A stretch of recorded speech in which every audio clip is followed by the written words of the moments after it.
Harper? Well, you can see Harper. She's right there on the camera. Where's Harper at?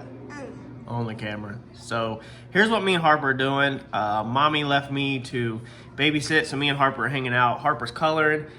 We're about to buy a Coyote. I think we're gonna let Harper buy the Coyote. So we need a spare motor for the car.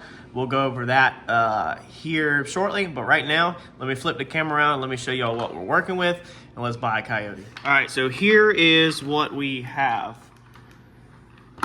Wilmington, for tomorrow's auction, we have a 2013 F-150. Now, this thing is lost type is other. It's clear, and the key is missing, so that's the biggest issue here. Harper's gonna be talking in the background because we are hanging out. All we care about is this 5.0, okay?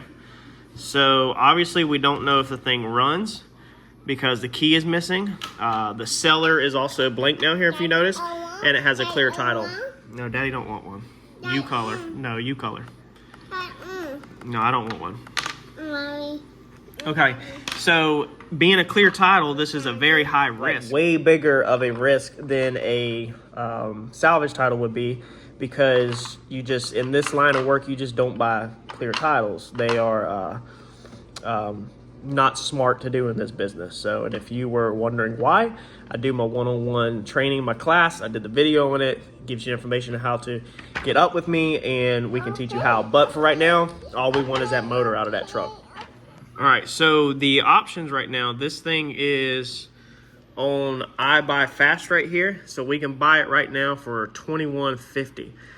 My max bid currently on it is $14.75. I'm outbid at $1,500. If I buy this thing for, let's see here. Let's say I upped it. I waited till tomorrow and it went to live sale, and I upped this by $25. Let's say the other person was tapped out. Upped it by $25, and let's say I want it, okay? So you go here to your cost calculator at $15.25. If I wanted it $15.25, we would be $19.83 out the door. There's the breakdown of fees, okay? If we click buy now, right now, then we're gonna pay $21.50 plus fees. So $19.83 is what we would be out the door if we won this at $15.25. The chances of that happening is next to none. Let's see what we would be at $21.50, okay? So $19.83 is if we won it at $15.25, which we probably won't. If we buy it now, $21.50, we'd be out the door at $26.68. Meaning we would save ourselves, if we were able to win it tomorrow at $15.25, we'd save ourselves $685. The problem is that's not gonna happen. Now your iBuyFast, it eventually goes away, and you lose that offer to buy the vehicle, so it'll be gone. I think that closes out tonight sometime. All I know is by the time you wake up in the morning, your iBuyFast will be gone and it won't be there, and you'll have to go fight for that thing during the live sale. The problem is I have seen them go to live sale, and you end up paying more, having to pay more than what the iBuyFast was to start with. So we don't want to take that chance and end up having to pay more, obviously. So I think what we want to do is go ahead and buy this thing right now on iBuyFast tonight, and not let this opportunity get away. All right, Harper, do you want to buy a car? Yeah. Do you want to buy a truck? Yeah. You do? Okay. You want to come over here and click it? Click, push your finger right there. Come here. You want to push it? Mm-hmm. Okay, you push it. Oh, hold on. No, yeah, okay. So we got to confirm the buy it now. Oh yeah, and you can see right there, time left to buy is only 3 hours and 6 minutes. Okay, click it again, Harper. Okay, that's good. You just bought a truck, Harper. Hey, how do you feel? You just bought a Coyote. Don't dig in your nose. How do you feel? You're 2.5 years old and you just bought a Coyote. How do you feel? Give me a high five. Good job. All right, no, we're not buying no more Coyotes tonight. All right, so we got it. So we own that Coyote now. No longer available for bidding. We bought it. Buy now, sold. All right, so we are here at the auction. to pick up our 150 that we purchased last night.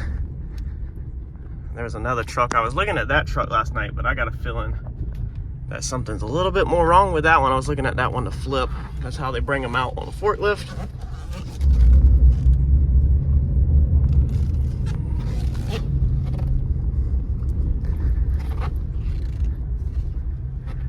So let's get this thing. So if it has prices or Ivans on it, then we are already in trouble, and we are definitely gonna have problems. With it not having a key in it, we're probably gonna have problems. So we'll see what name is on this truck, the seller, because online it was marked as other, so it wasn't an insurance company vehicle. Most of the time what people do is when they buy these vehicles and they have either motor problems or transmission problems, they actually just throw the key away. That way, whenever somebody comes to buy it, you simply think that you might be able to just get a key cut and rock and roll, and you know, you'll be good to go. And that's often not the case. Now, Eddie did the background check on this one. This was a one owner truck. It then went to like a trade-in auction, and it was purchased at trade-in auction, and then it come to IAA. So it's a bad sign right there that we probably got issues with it having no key.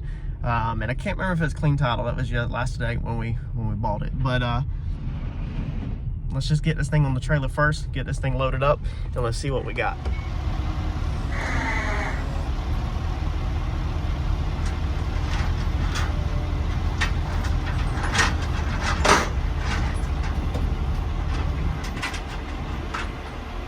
Me, I've been doing it long enough where I know what to expect. I bought this truck as a parts car. If it runs and drives, or if it's fixable, that's a bonus. But I bought it as a parts car, so that's what I expect out of it. And I'm not gonna be upset if the motor's blowed up or something like that. I prefer there not to be a hole in the block, but as long as it's just got a knock, a tick, you know, rattling, you know, that's fine. TKM will be breaking it down, throwing away all the factory stuff, and then building it eventually.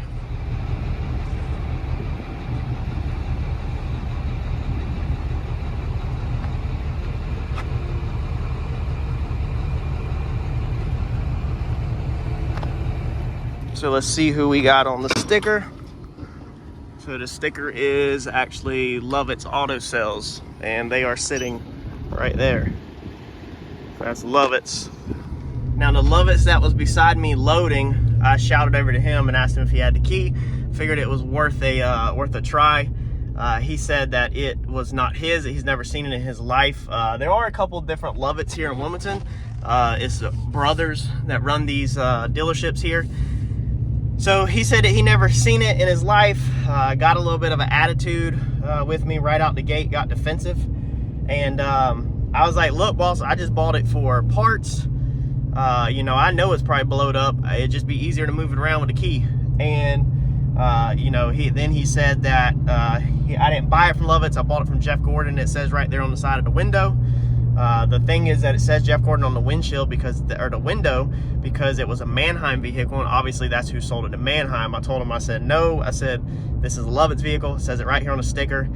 He didn't know who he's talking to, obviously. My life revolves around IAA. I married an IAA employee, for crying out loud. I know what I bought. So, I said, all right, well, cool. I said, boss, you have a good day. You know, if it's not yours, it's not yours. I didn't get attitude with him or nothing. And so I texted another person that I still know on the inside. And I said, hey, the Lovett's that's out here on the yard loading. I said, is this the same Lovett's that this truck belongs to? Because if it was, then, you know, I was going to call him out for being a liar. Right here on the camera for YouTube. And it was not. So it is different Lovett's. And that's the reason why, you know, I didn't get an attitude with the gentleman or anything. You know, he kind of got an attitude with me, but I just simply asked, you know, if it was his truck, if he had the key. And he took offense to that. But it was worth a try. So let's get this thing back to the shop, and let's look underneath the bottom side. The motor is in there, and let's see if we can see a hole through the block or anything. Obviously, with it being a Mannheim vehicle, it probably ran through the auction, would be my guess, because they don't do inoperable vehicles normally. So it probably did run through the auction. Probably has a tick, a knock, or a bad transmission or something, and you know, the dealer just dumped it in IAA to try to pawn it off on somebody else, because IAA is, for the most part, there's ways around it, but IAA is a as-is, where-is policy, whereas Mannheim is not. If you sell it on like a green light or yellow light, there is a warranty that comes behind buying new vehicles from Manheim, unless it is sold on a red light, which is also as is. But they still don't do like dealer dumps like IAA will. So they try not to sell like shady vehicles like IAA will. IAA will sell extremely shady vehicles. So let's see what we got. We're gonna have to get a key cut. That's gonna be a little easier to move this thing around. So I'll go ahead and call the key guy to get a key cut. And let's see how bad this thing is blowed up or what's really wrong with it. Yeah, I doubt it. So it was definitely a Manheim vehicle. This is your IAA vehicle, your IAA decal, and as you can see, it was Lovett's Auto Sales that sold it. The Manheim sticker is going to be over here. They didn't even take off the Manheim sticker, which is kind of freaking crazy. So this shows you Jeff Gordon Chevrolet sold it. There's the mileage that was on it, and the sell date. This is as is, no dealer warranty, no warranty or anything like that. So there's definitely issues with the vehicle. Like I said, we are perfectly aware of this. It's not our first rodeo. Again, as is. Good news is there's some parts in the back, so that's all worth money right there. Let's see here, Ed. Whoa, I about tore my trailer up. Try to see if I can find this little key, maybe drop between the seats or something. Very rare, but you can't get nothing. Yeah, I doubt we don't find the key, but it would be nice. There's a key tag. Let's go get some tag.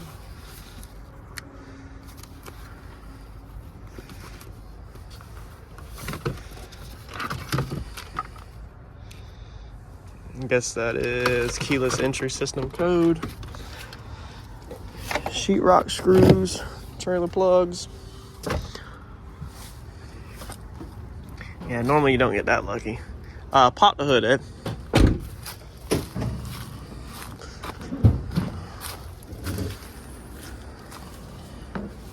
Well, at least we still have our motor there.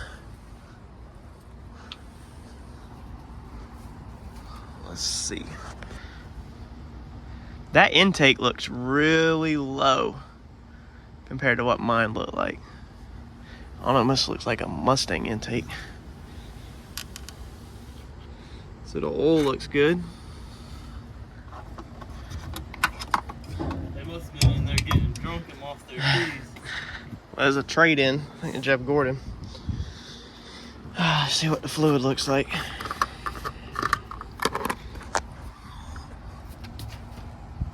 Fluid's low. Yeah, it could, I don't know. It's gonna have something wrong with it, being that it went IAA. Add front door. Transmission's there. Motor's there, obviously. I don't see no oil on the bottom of the motor.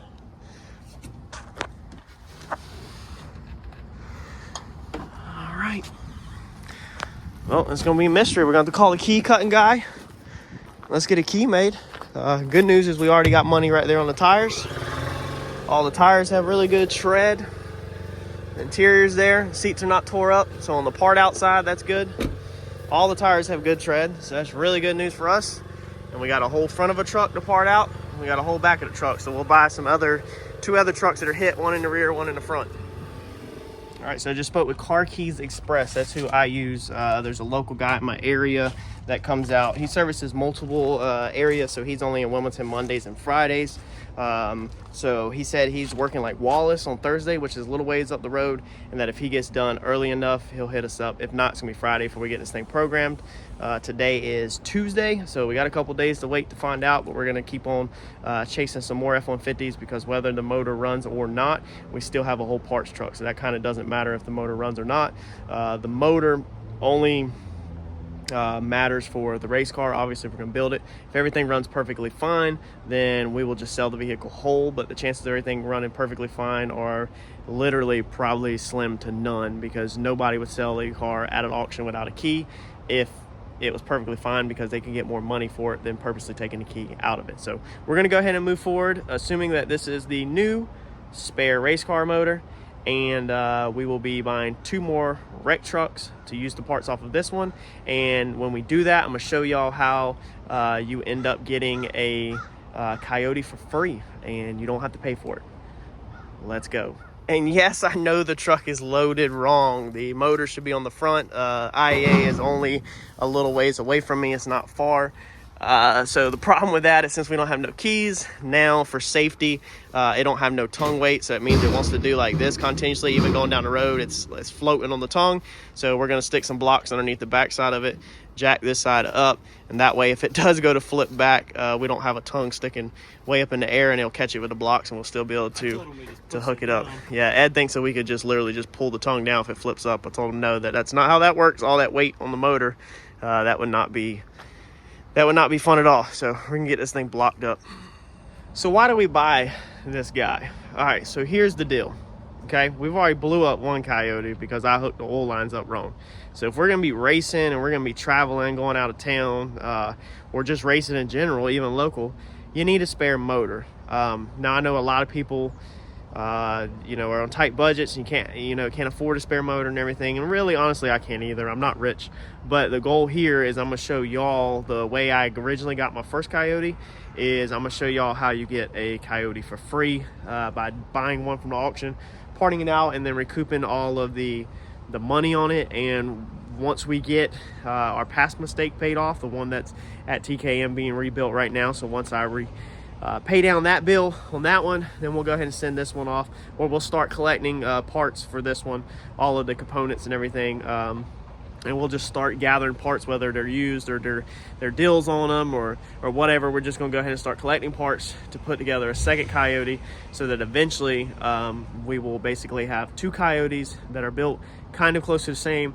And if we blow one up, we can literally just swap them out back and forth. If we have any issues or anything, with me not being a guy that can just take my motor out and tear it down and see what's wrong with it, what I need to do is just be able to just pull the motor out, chunk another one in, send it back to TKM, let them call me and tell me what's wrong, let them fix it, bring it back, and just keep swapping them if we have any mistakes. Because let's be honest, if you're gonna race, you're gonna blow stuff up, you're gonna tear stuff up, you either gotta fix it yourself, pay for somebody to fix and wait, or have a spare. So we're starting to try to set ourselves up for a future and make sure that if I'm going to do this racing thing, that our racing program stands the best chance of success, and that hopefully we don't have much downtime, especially with the channel. Y'all don't want to see downtime, I don't want downtime, so I'm trying my best to set us up for success in the future. So stay tuned, make sure you smash that bell button, make sure you turn on the notifications and subscribe to the channel so that you can follow along in this journey along with everything else we got going on, and you too can figure out how to get this stuff in life. This will work for the LS or whatever for cheap or next to free. Thanks y'all.